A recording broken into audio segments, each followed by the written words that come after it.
especially at a time when authoritarian regimes like Russia and China challenge the rules-based international order. Allies welcomed today's consultations with President Biden ahead of his meeting with President Putin in Geneva. Our relationship with Russia is at its lowest point since the Cold War, and Moscow's aggressive actions are a threat to our security. NATO remains committed to our dual-track approach of defense and dialogue.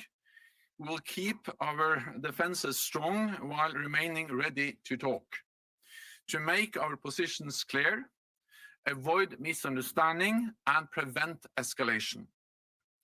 We fully support the decision to extend the New START treaty, and we would welcome new strategic talks on future arms control, with continued coordination here at NATO. We stand in solidarity with our valued partners, Ukraine and Georgia, and we will continue to support their reforms, bringing them closer to NATO. At the summit today, we addressed China. There is strong convergence of views among allies. Based on our interests, we see opportunities to engage on issues such as arms control and climate change. But China's growing influence and international policies present challenges to alliance security. Leaders agreed that we need to address such challenges together as an alliance, and that we need to engage with China to defend our security interests. We are concerned by China's coercive policies, which stand in contrast to the fundamental values enshrined in the Washington Treaty. China is rapidly expanding its nuclear arsenal with more warheads and a larger number of sophisticated delivery systems. It is opaque in implementing its military modernization. It is cooperating militarily with Russia, including through exercises in the Euro-Atlantic area. We also remain concerned about China's use of disinformation. NATO leaders called on China to uphold its international commitments and to act responsibly in the international system, including in space, cyber, and maritime domains, in keeping with its role as a major power. Today, leaders agreed our ambitious NATO 2030 agenda to ensure the alliance can face the challenges and threats of today and tomorrow. We took concrete decisions in 8 key areas. First, we agreed to enhance NATO as the transatlantic forum for consultations and joint action on all matters related to our security. And we agreed to strengthen and broaden our political consultation and coordination. Second, we agreed to reinforce our deterrence and defense by strengthening NATO as the framework for the defense of the Euro-Atlantic area and recommitting to the defense investment pledge we made in 2014. Third, we agreed to strengthen the resilience of our societies with a new resilience commitment by NATO leaders. We will develop NATO-wide resilience objectives and concrete national goals to safeguard our critical infrastructure. Fourth, we will sharpen our technological edge. Allies have agreed to launch a Defense Innovation Accelerator for the North Atlantic, or DIANA. Working with startups, industry, and universities, this center will promote transatlantic cooperation and help avoid gaps among allies. Allies also agreed to establish a NATO Innovation Fund to invest in startups working on emerging and disruptive technologies. Fifth, we will step up our work to uphold the rules-based international order. To this end, we will strengthen our partnerships with the Asia Pacific, with Australia, Japan, New Zealand, and the Republic of Korea, and seek new relationships with countries across Latin America, Africa, and Asia. We are also committed to the further deepening of our cooperation with the European Union. Sixth, we will substantially step up training and capacity building for partners from Ukraine and Georgia to Iraq and Jordan.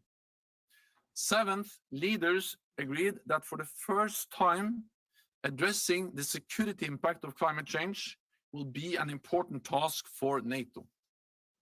This will include regular assessments of the impact of climate change on our installations, missions, and other activities, integrating climate change into our exercises, defense planning, and procurement, and developing a methodology for assessing greenhouse gas emissions from military activities. I am pleased to announce that all allies made a clear commitment to significantly reduce military emissions. We also agreed to set concrete targets for NATO to contribute to the goal of net zero emissions by 2050. I also want to thank Prime Minister Justin Trudeau and Canada for offering to host a new NATO Center of Excellence on climate and security. Finally, we agreed to develop NATO's next strategic concept in time for our summit in 2022, reaffirming our values and reflecting the significant changes in our security environment over the past decade. The NATO 2030 agenda sets a higher level of ambition, and it provides a clear direction for the future adaptation of our alliance. Allies agreed that these decisions must be underpinned by the right resources through national defense expenditure and NATO common funding. This will be the 7th consecutive year of growing defense spending across European allies and Canada, with over $260 billion extra on defense since 2014. Allies are also investing in new capabilities and contributing to NATO missions and operations. All of this means fairer burden sharing across the alliance, and we must maintain this momentum. To do more together, allies agreed that we also need to invest more together in NATO to resource our requirements in a more challenging security environment. This will require increased resources across all 3 NATO budgets: military, civil, and infrastructure.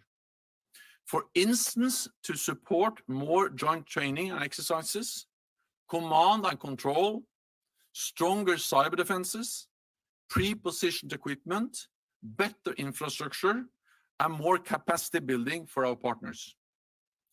So, by agreeing the NATO 2030 agenda, leaders have taken decisions to make our alliance stronger and better fit for the future. We also took decisions on our newest operational domains, cyber and space. Allies agreed a new cyber defense policy for NATO. It recognizes that cyberspace is contested at all times and ensures that we have strong technical capabilities, political consultations, and military planning in place to keep our systems secure. We also made clear that NATO is determined to defend itself in space as effectively as we do in all other domains: land, sea, air, and cyber. Thank Luxembourg for funding a strategic space situation awareness system here at NATO headquarters. We also addressed Afghanistan.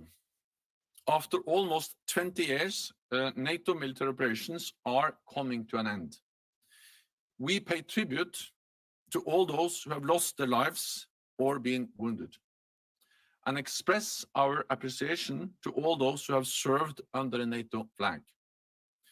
NATO leaders reaffirmed their commitment to continue to stand with Afghanistan, with training and financial support for Afghan forces and institutions, and funding to ensure the continued functioning of the international airport.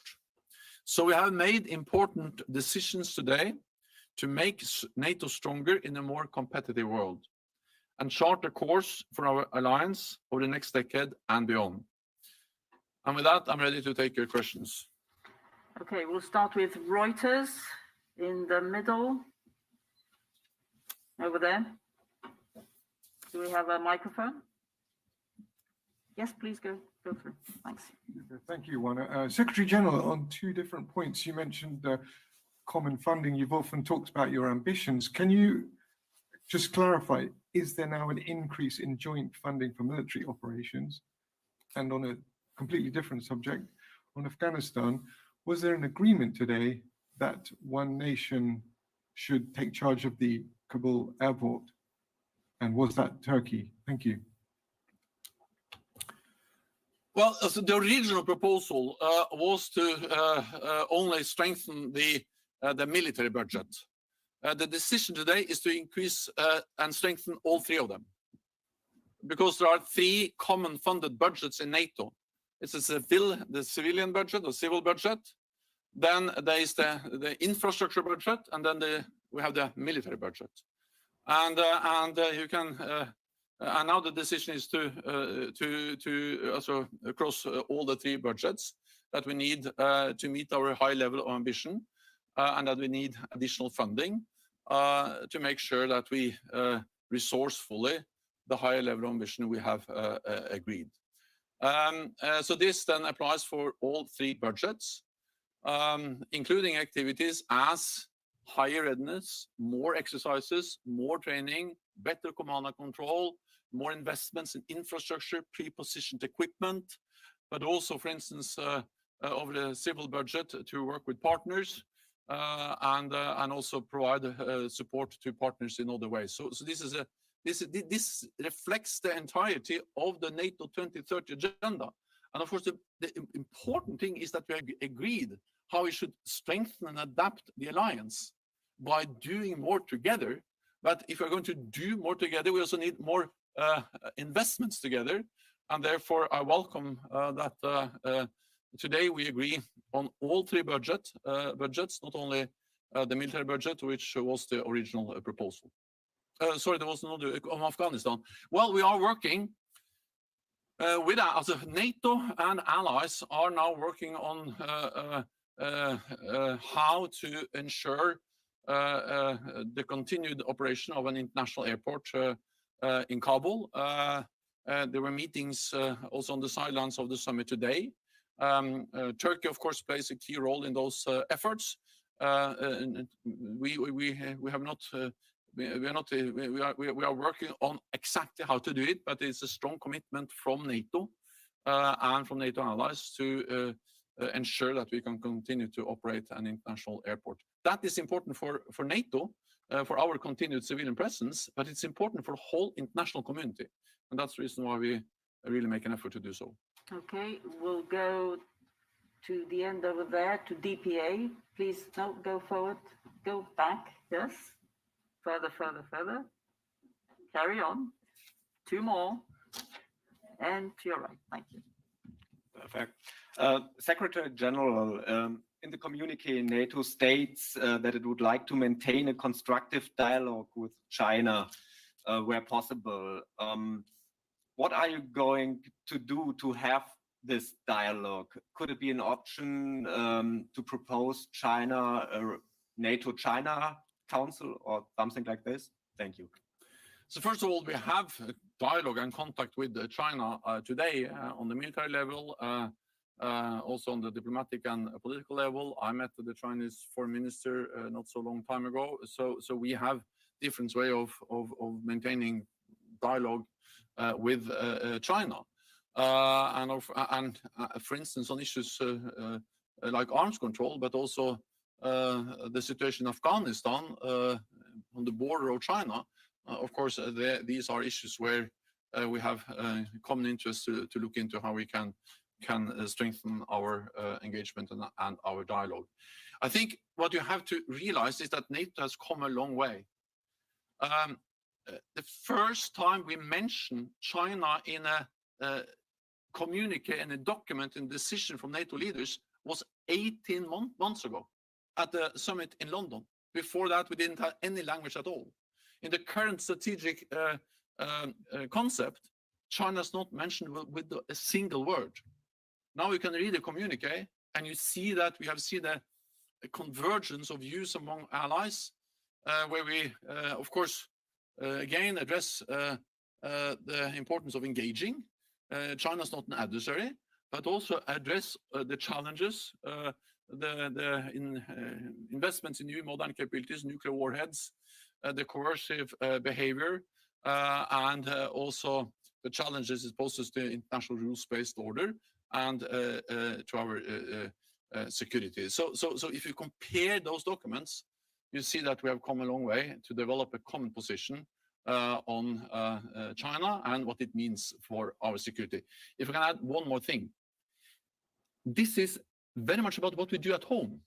And this is about taking care of a core responsibility to be able to protect and defend all allies against any threat from any direction. Because we know that we see that China is coming closer to us in cyberspace. We see them in Africa, we see them in the Arctic, we see them trying to control our infrastructure. We had the discussion about 5G. And therefore, what we do in NATO 2030 is highly relevant also for how to address China with more resilience, with more technology, and all the things we're now going to do together. Okay, we'll try to take 3 questions over there to simplify life for our colleagues with the microphone. We'll start with Washington Post in the second row, please. Michael, put up your hand, please. Thank you. Thank you. Michael Birnbaum from the Washington Post. Thanks very much for this. Can I just ask, can you compare your experience at the summit with the US delegation to your experience at summits with President Trump? And was President Biden able to tell you anything that convinced you that Trump or another Trump-like figure won't be back in the White House in a few years and swing the United States back to a more confrontational approach to NATO? Thank you. It is different. Then I think that the important thing for me now is to convey a very clear message that was also conveyed in the meeting today, that all allies welcome the strong commitment from President Biden to NATO and the bond between Europe and North America in NATO. And that in return, all the other allies, Canada and Europe, express the same strong commitment that we have to stand together in NATO in a more competitive world. That's the important thing. I welcome that. That was the message from President Biden when I met him in the White House a week ago, and that's the message from President Biden and his administration today in the summit. Then I would like to add the following, and that is that I think what we learned over the previous 4 years was the importance of strong multilateral institutions in uncertain times. Because NATO as an alliance, as an institution, goes beyond individual political leaders. We can weather political winds and different storms. So if anything, it just proves the importance of building a strong NATO. There will be different political leaders elected in many ally countries in the years to follow. But I'm confident that as long as we realize that it is in our security interest to stand together, national security interest to stand together, we will maintain NATO as the bedrock for our security. And also welcome the fact that we have very strong bipartisan support in the United States for NATO. But if you look at the recent opinion polls published from different sources over the last weeks, it confirms a very strong support for NATO in general, both in North America and in Europe. So I cannot tell you who will be the next political leaders in 30 NATO allied countries, but I can tell you that what we have seen is the strength of strong institutions like NATO, which can deal with also different political leaders that have different opinions about many issues, as we have seen over many years in NATO. ZDF, just behind Washington Post. Thanks. Eamon Davison, ZDF German TV. Secretary General, you pointed out several times, of course, the words coercive policies with regards to China. It's in the communique as well. So using harsher words than the G7 summit, and I wonder, why is that? Is there a different assessment? And number two, what are the lines that China would need to cross in order to be upgraded from a systemic challenge to an adversary or a threat? It's not for, also, what matters for me is that we have a united and clear position among 30 allies on China. And as I said, this is to go a long way for NATO, because not many months ago we didn't address that at all. And as always, when 30 allies have to agree, we need to balance, we need to address also some differences. That's a natural thing. But the strength of NATO is that, well, there are some differences. We sit together, we work on the issues, and we come out with strong, unified, clear messages, as we have done now. So it's not for me I will comment on the NATO statements. I think they are clear and strong. We are not in the business of defining exact lines, but we are just addressing together the fact that China is soon the biggest economy in the world. They already have the biggest, the second biggest defense budget, and already the biggest navy. And they are investing heavily in new modern capabilities, including by investing in new disruptive technologies such as autonomous systems, facial recognition, and artificial intelligence, and putting them into different weapon systems that are really in the process of changing the nature of warfare in a way we have hardly seen before, or perhaps ever seen before.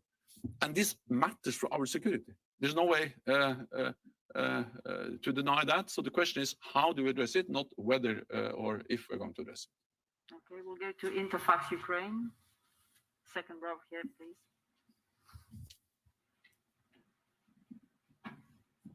Thank you, Anna. Secretary General, Ukrainian leadership has quite high expectation regarding membership action plan. But as far as I see from the summit communique, we are not there yet. After this summit, what will be your main message for Ukrainian leaders and for Ukrainian people? Thank you.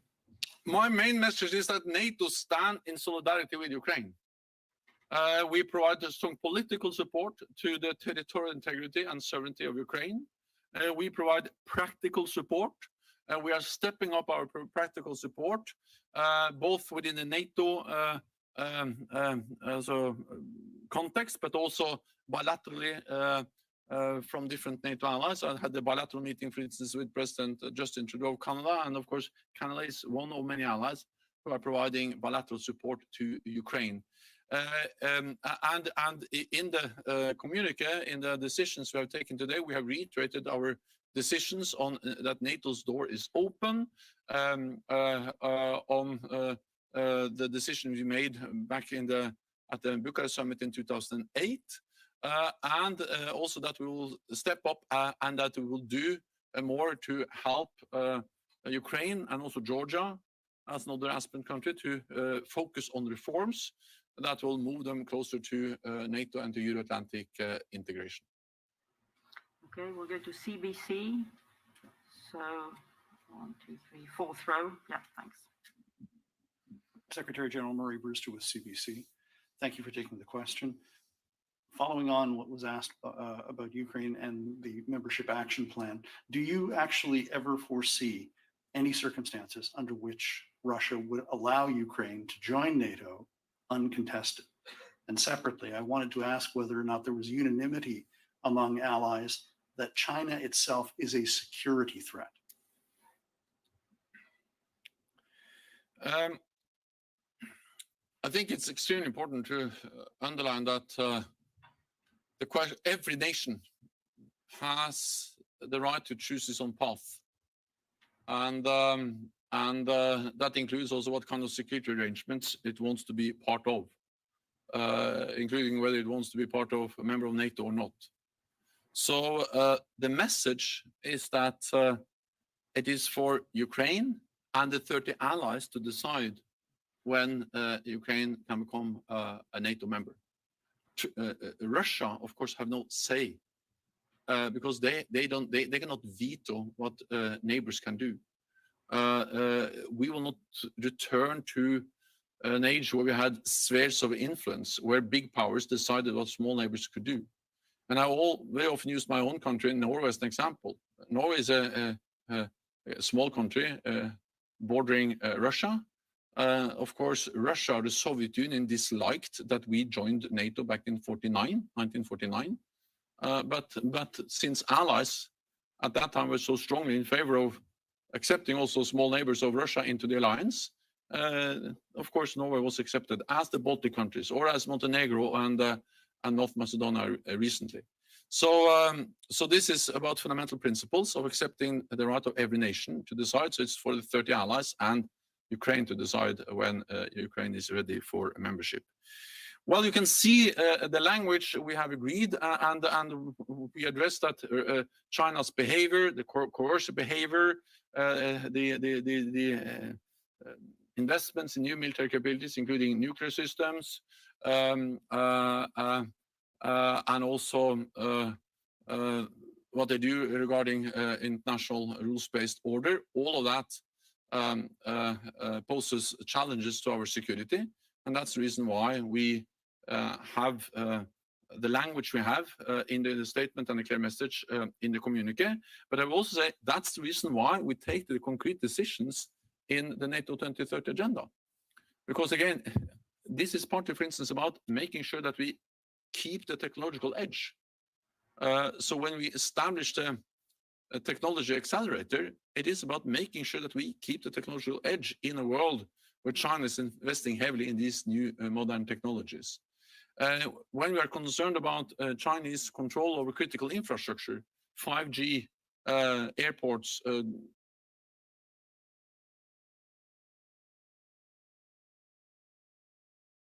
on developing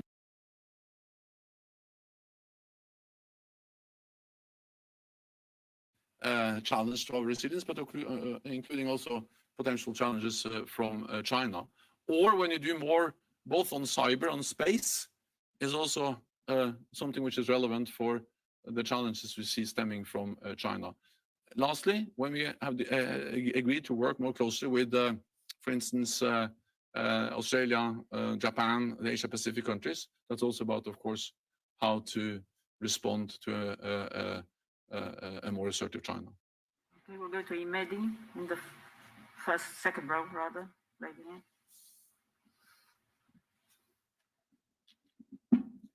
Thank you very much, Mr. Secretary General. You have spoken and mentioned open door policy and future enlargement of organization.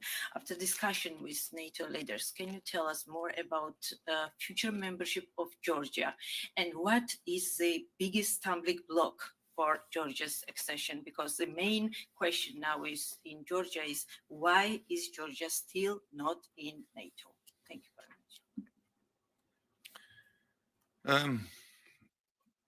The message is very much the same as I just conveyed about Ukraine, and that is that NATO allies stand in solidarity with Georgia.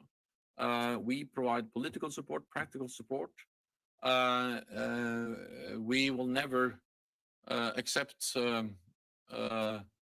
the parts of Georgia are not under Georgian control, Abkhazia and South Ossetia, and we are stepping up our practical support for Georgia, including with the training center outside Tbilisi and in other ways. And allies are committed to provide support and to also make it very clear that Georgia is a highly valued partner, not least in the Black Sea region. and we will continue to provide practical support. Then it is for the 30 allies and Georgia to decide when the time is right.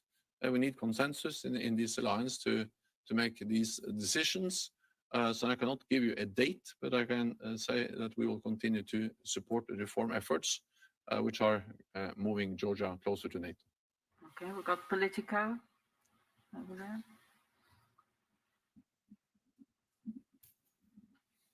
Thank you. David Herzenhorn with Politico.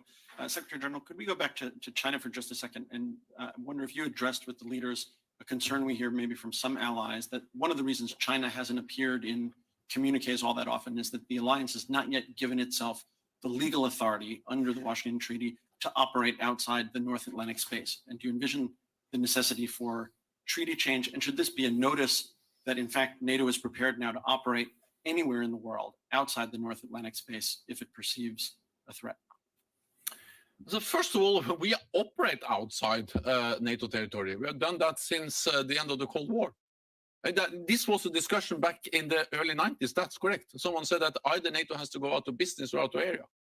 And then we helped, and then we actually went out of area. We went into Bosnia and Herzegovina and helped to end a brutal, bloody war there.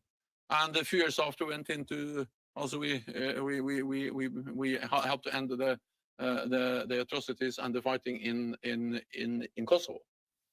And then after 9/11 attacks, since then we've been at the forefront fighting international terrorism, and we have had a big military operation in Afghanistan on the borders of China.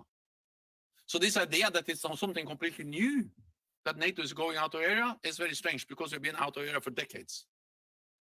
But then back to my main message, to respond to the challenges we see that China poses to our security is not about moving NATO to Asia. It's about very much about what we do at home.